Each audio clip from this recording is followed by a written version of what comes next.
வணக்கம், good morning, happy morning, wonderful morning. Tamil New Year's Day நேத்தே முடிஞ்சிருச்சு. பட் நான் ஒன் டே முன்னாடி ரெக்கார்ட் பண்ணதுனால உங்கள்ட்ட சொல்லல.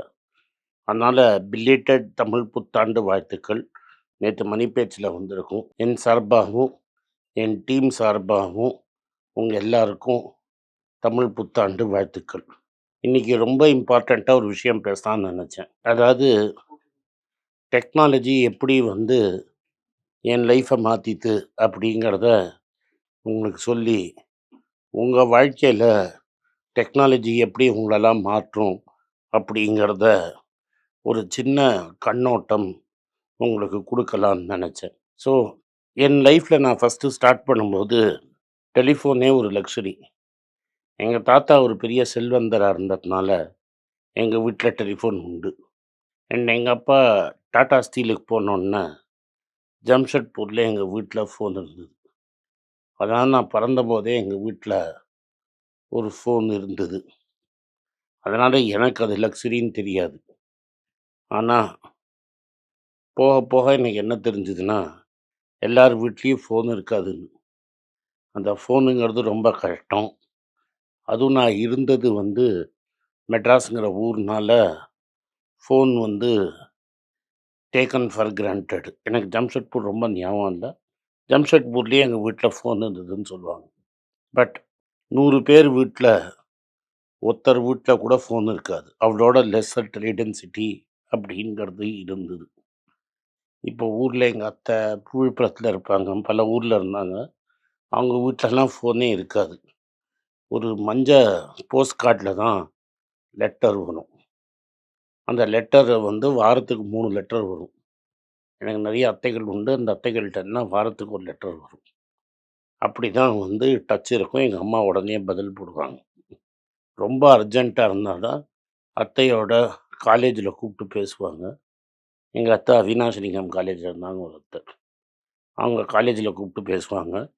இல்லாட்டா 2 வீடு தள்ளி ஒரு வீட்ல கூப்பிட்டு சொல்லி வைப்பாங்க. எங்க அத்தை பேசுவாங்க. எங்க அப்பா சைடு ரிலேட்டிவ் எல்லாரும் அப்படியே தான். எங்க அம்மா சைடு ரிலேட்டிவ்லாம் பக்கத்திலேயே இருந்ததுனால, எனக்கு அந்த கட்டம் தெரியாது. நான் படிச்சு காலேஜ் முடிச்சப்புறம் தான், உள்ள ஒரு மாதிரி மன்மோகன் சிங் வந்துட்டாரு. இருந்தாலும், ஒரு ஃபோன் வாங்குறது எவ்வளோ கஷ்டம், எவ்வளோ பணம் கட்டி வச்சா உங்களுக்கு ஒரு ஃபோன் கிடைக்கும், அப்படிங்கிறது எனக்கு அப்ப தான் புரிஞ்சுது. ஓவைடி அப்படின்னு ஒண்ணு இருக்கும். ஒரு ரூ. 5000 குடுத்தீங்கன்னா, ஃபோன ஜம்ப் பண்ணி கியூலேருந்து உங்களுக்கு அலாட் பண்ணுவாங்க. 94, 95க்கு அப்புறம் தான் இந்த ஃபோனுங்கிறது எல்லாருக்குமே கிடைச்சது. நான் இந்த முடி வெட்டுறவரு, பிளம்பரு, கார்பெண்டரெல்லாம் ஃபோன் அணிஞ்சு கூப்பிட முடியும்னு தெரியாது. நாங்க ஆள் சொல்லிவுட்டு தான் அவங்கலாம் வருவாங்க. யாராவது ஒருத்தர் போய் அவர் வீட்ல சொல்லிட்டு வரணும். அப்புறம் பேஜர் அப்படின்னு ஒண்ணு வந்தது. 94, 95ல.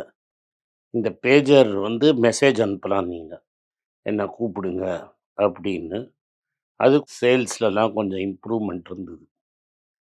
பட் இந்த ரியல் சேஞ்ச் டெக்னாலஜின்னு வந்தது இந்த செல்ஃபோன் தான்.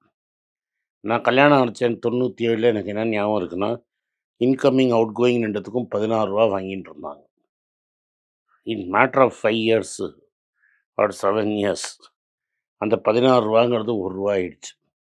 அந்த சைட்லேருந்து அப்புறம் இன்கமிங் ஃப்ரீ ஆயிடுச்சு. அப்புறம் இந்தியா ஃபுல்லா ரூ. 1 ஆயிடுச்சு. அதுக்கப்புறம் என்ன ஆச்சுன்னா, இந்த இன்டர்நெட் பெருசாச்சு. வாய்ஸ் ஓவர் இன்டர்நெட் புரோட்டோகால்ங்கிறது ஒண்ணு வந்தது. விஓஐபின்னு. அத வச்சு தான் உங்களுக்கு வாட்ஸ்அப் காலிங்லாம் நீங்க பண்ணலாம். அமெரிக்கால இருக்கிற எங்க கசின்ஸ்ட்டலாம் டெய்லி எவ்வளோ நேரம் வேணா பேசலாம். அவங்கள வீடியோல பார்க்கலாம் அப்படின்னு ஆயிடுச்சு. இது நீங்க அந்த 2 வாழ்க்கையிலயும் இருந்திருந்தா தான், உங்களுக்கு எவ்வளோ இம்பார்ட்டன்ட் சேஞ்சுன்னு தெரியும். அதே மாதிரி எங்க வீட்ல எனக்கு யாரெல்லாம் போஸ்ட் போடுவாங்கன்னு எனக்கு 5 பேராவது ஞாபகம் இருக்கு. நார்மலா போஸ்ட் லேடி, போஸ்ட்மேன் எல்லாம் 10 வருஷத்துக்கு மாத்த மாட்டாங்க. என் 58 வயசுல இப்ப கடைசி 10 வருஷமா போஸ்ட்டே கிடையாது. அதுக்கு முன்னாடி 45 வயசுக்குள்ள எங்க வீட்ல ஒரு 5, 6 பேராவது போஸ்ட் போட்டிருப்பாங்க. அவங்களோட எங்களுக்கு ஒரு சோஷியல் ரிலேஷன்ஷிப் இருக்கும். போஸ்ட் போடுவாங்க. அதுக்கப்புறம் 1/2 மணி நேரம் எங்க பாட்டியோட பேசிட்டு இருப்பாங்க. நானும் எங்க பாட்டி மட்டும் தான் தனியா இருந்தோம். ஸோ எங்கள் பாட்டி அவங்களுக்கு டீ போட்டு கொடுப்பாங்க. டீ சாப்பிடுவாங்க அவங்க, பேசுவாங்க. நாட்டு நிலவரம்லாம் என்ன நடக்கிறதுன்னு தெரியும். அந்த ஏரியாவில் என்ன நடக்கிறதுன்னா அந்த அம்மா தான் எங்கள் பாட்டிக்கு சொல்லுவாங்க. எங்கள் பாட்டி 2 விஷயம் அவங்களுக்கு சொல்லுவாங்க. இப்படி தான் ரிலேஷன்ஷிப் இருக்கும். டெய்லி வந்துருவாங்க அந்த அம்மா. அப்புறம் திருவண்ணாமலையிலன்னு ஒருத்தர். இது மாதிரி ஒரு சோஷியல் ரிலேஷன்ஷிப்பே இருக்கும்.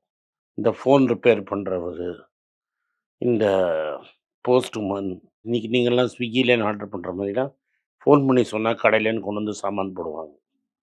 ஸோ இது எல்லாமே என் லைஃப் டைம்ல மாறும்னு நான் நினைச்சே பார்த்தது கிடையாது. இதெல்லாம் ஒரு செட் பேட்டர்ன் ஆஃப் லைஃப்ல எங்களுக்கு ஓடிட்டே இருக்கும். போன 15 வருஷத்துல எல்லாமே மாறிடுச்சு. 20 வருஷத்துக்கு முன்னாடி டெலிஃபோன் ஃபர்ஸ்ட்டு போச்சு. அதுக்கப்புறம் எல்லார்ட்டயும் இமெயில்னு ஒண்ணு இருக்கு. அதனால யாருக்கு வேணா இமெயில் அனுப்பலாம். அதுக்கப்புறம் இந்த கூகுள் ஆண்ட்ராய்டு வந்ததுக்கப்புறம் ஸ்மார்ட் ஃபோனுங்கிறது ரூ. 5000 ரூ. 10,000 கிடைக்க ஆரம்பிச்சிருச்சு. எல்லார் கையிலயும் ஒரு ஸ்மார்ட் ஃபோன். உடனே ஃபோட்டோ அனுப்பிச்சு குரூப் போடுது. எங்கெங்கேயோ இருக்கிற கசின்ஸுக்கு நான் சொன்ன மாரி எப்படியெல்லாம் கனெக்ட் பண்ணுறத போய் ஒண்ணொண்ணுத்து இப்போ நான் என்னோட கிளாஸ்மேட்டு 12த் படிச்சது ஒரு வாட்ஸ்அப் குரூப்பு. 10த் படிச்சது ஒரு WhatsApp group. Engineering college WhatsApp group. அது மாதிரி ஒண்ணொண்ணுத்துக்கும் ஒரு ஒரு வாட்ஸ்அப் குரூப் இருக்குது. எங்க காலனியில நாங்கலாம் வயதினவங்க ஒரு வாட்ஸ்அப் குரூப்பு. எங்க எக்ஸ்டெண்டட் குடும்பம் வாட்ஸ்அப் குரூப்பு. இது மாரி எல்லாம் கான்ஸ்டன்ட் டச்சுனா லெட்டர் ரைட்டிங் அஸ் அன் ஆர்ட்டே போயிடுச்சு. அதான் நான் சொன்னேனே எனக்கு இன்னும் ஞாபகம் இருக்கு. எங்க அத்தை எழுதின லெட்டர்லாம் எனக்கு ஞாபகம் இருக்குன்னு சொல்ற மாதிரி. அது அந்த ஆர்ட்டே போயிடுச்சு. எங்களுக்கு ரெனன் மார்ட்டின்ல இங்கிலீஷ்ல ஒண்ணு இருக்கும். ஒண்ணு உங்க அங்கிளுக்கு ஒரு லெட்டர் எழுது. ஸ்கூல் பிரின்சிபலுக்கு ஒரு லெட்டர் எழுது. நீ ஆஃபீஸ் சேர்றதுக்கு ஒரு லெட்டர் எழுது. மேனேஜருக்கு லீவ் கேட்கறதுக்கு ஒரு லெட்டர் எழுது. இது மாதிரி விதவிதமான லெட்டர்லாம் எழுத சொல்லுவாங்க. 10 மார்க் லெட்டர் ரைட்டிங் காம்படிஷனே இருக்கும். இப்ப இந்த வாட்ஸ்அப்பு இதெல்லாம் வந்தப்புறம் ட்ராஜடிய சொல்றேன்.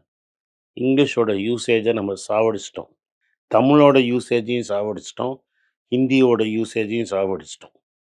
யாருக்குமே ஒழுங்கா இந்த 4 இங்கிலீஷு, ஹிந்தி இதெல்லாம் யூஸ் பண்ணணுங்கிறதே போயிடுச்சு.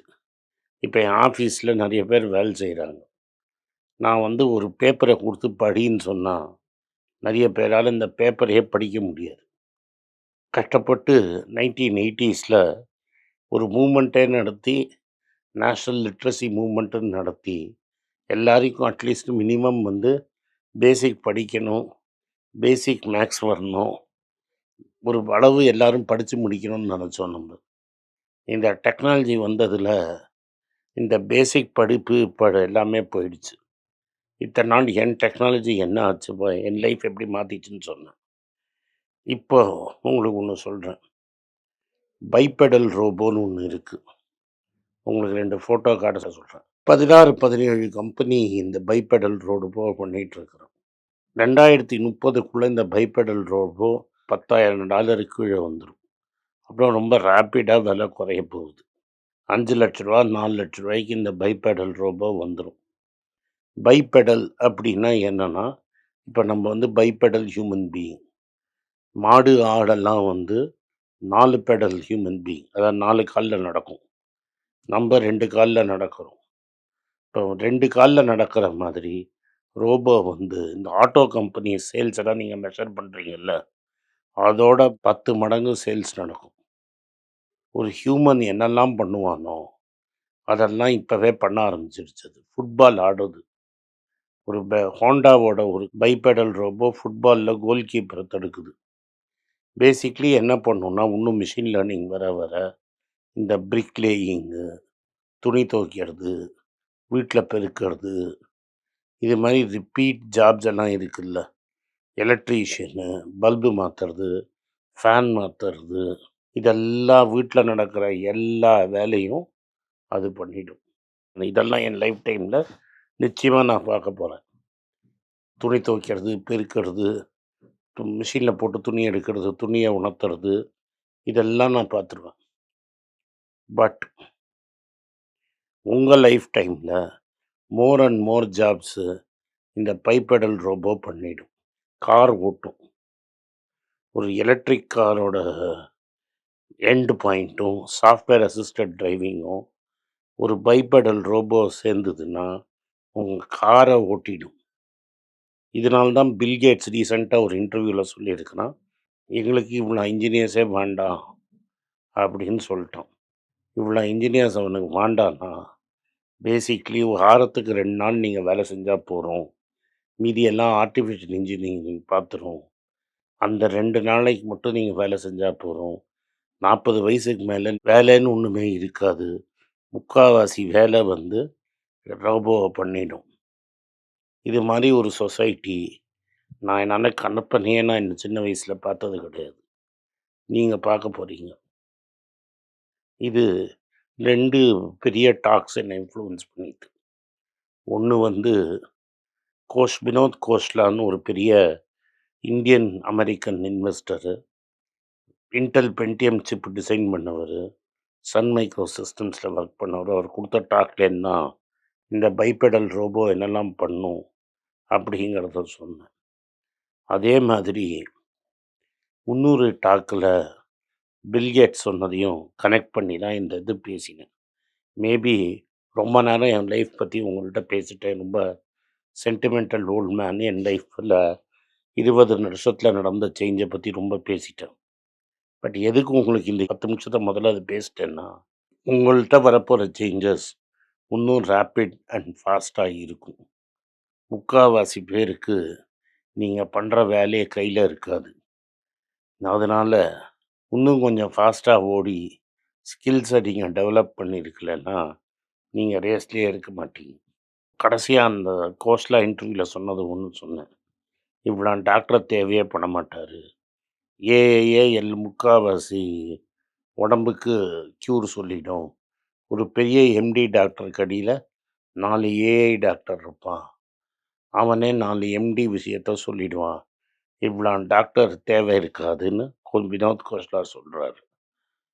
அப்போ பார்த்தா நீட்டில் பிராய்லர் கோழி மாதிரி பசங்களை படிக்க வச்சு கோடிக்கணக்கில் சேர்த்து எம்பிபிஎஸும் படிக்க வைக்கிற பேரண்ட்ஸுக்கு நான் சொல்ல விரும்புகிறது, தயவு செஞ்சு இந்த தப்பை பண்ணாதீங்க. உங்கள் பசங்க வந்து உங்களை நாளைக்கு கர்ஸ் பண்ணுவாங்க. நீங்கள் போட்ட பணத்துக்கும் ரிட்டர்ன் வராது. நீங்கள் ஷாக்குலேயே பயங்கரமாக மாறிடும். எவ்வளோ பேசல முடியும்னு தெரில. இந்த வாட்ச் இப்போ இசிஜி எடுக்கிற அளவுக்கு வந்துருச்சு. ஆனால் கவர்மெண்ட் சொல்லுது அது ரியல் இசிஜி இல்லை, அதனால் அது இசிஜியாக காட்டாது. பட் எனக்கு நெஞ்சு வலிச்சதுன்னா இந்த ஹார்ட் வாட்ச் எனக்கு சொல்லிடும். இது இன்னைக்கு 5 வருஷம் கழித்து இந்த வாட்ச் என்னெல்லாம் பண்ணுன்னு உங்களால் கனவு கூட பார்க்க முடியாது. அதனால் இந்த டெக்னாலஜி பார்த்து பயப்படாதீங்க, டெக்னாலஜியை கட்டி பிடிங்க. என் இண்டஸ்ட்ரியில் ஒரு இடத்துல நான் விஷ்ணுவோட பேசியிருக்கேன். என் லைஃப்பில் எனக்கு முன்னாடி என் இண்டஸ்ட்ரியில் டெக்னாலஜி எவ்வளோ 1000 பேருக்கு மேலே வேலையை காலி பண்ணின கதையை சொல்லியிருக்கிறேன். 2004 அந்த இண்டஸ்ட்ரியில் 3000 பேர் வேலை இருந்தாங்க. இன்றைக்கி 200 பேர் கூட வேலையில் இல்லை. நான் சொன்னது 3000 பேர் சொன்ன கம்பெனியில் 200 பேர் இல்லை. எல்லா கம்பெனிலையும் சேர்த்து இன்றைக்கி தமிழ்நாட்டில் 3000 பேர் இருப்பாங்க. இந்த வீடியோ உங்களுக்கு பிடிச்சிருந்தா வீடியோவை லைக் பண்ணுங்கள், எங்கள் சேனலை சப்ஸ்கிரைப் பண்ணுங்கள், பெல் நோட்டிஃபிகேஷனை தட்டுங்க. இந்த வீடியோவை முடிஞ்சால் உங்கள் சொந்தக்காரங்களுக்கும் ஃப்ரெண்ட்ஸுக்கும் அனுப்புங்க, அவங்கள பார்க்க வற்புறுத்துங்க. நன்றி, வணக்கம். உங்கள் பேராதரவுக்கு மிக்க நன்றி. நான் டோட்டலாக 5 புஸ்தகங்கள் எழுதியிருக்கிறேன். 3 வந்து ஆங்கிலத்தில் எழுதியிருக்கிறேன். அதில் 2 வந்து தமிழாக மொழிபெயர்த்துருக்காங்க. ஸோ டோட்டலாக 5 புஸ்தகம் ஆச்சு. இந்த 5 புஸ்தகத்துக்கு ஹார்ட் காப்பி வேணும்னா நீங்கள் கீழே இருக்கிற வாட்ஸ்அப் நம்பருக்கு மெசேஜ் அனுப்பிச்சிங்கன்னா எங்கள் டீம் உங்களை கான்டாக்ட் பண்ணுவாங்க. இந்த 5 புஸ்தகங்களில் 3 புஸ்தகம் வந்து கிண்டலில் இருக்குது. அமேசானில் கிண்டலில் வாங்கணும்னு ஃபீல் பண்ணுறவங்க நேராக கிண்டலில் வாங்கிக்கலாம். தமிழ்லேயே யாராவது ஃபைனான்ஸ் நியூஸ் படிக்கணும்னு ஃபீல் பண்ணிங்கன்னா தயவு செஞ்சு moneypage.com விசிட் பண்ணுங்கள்.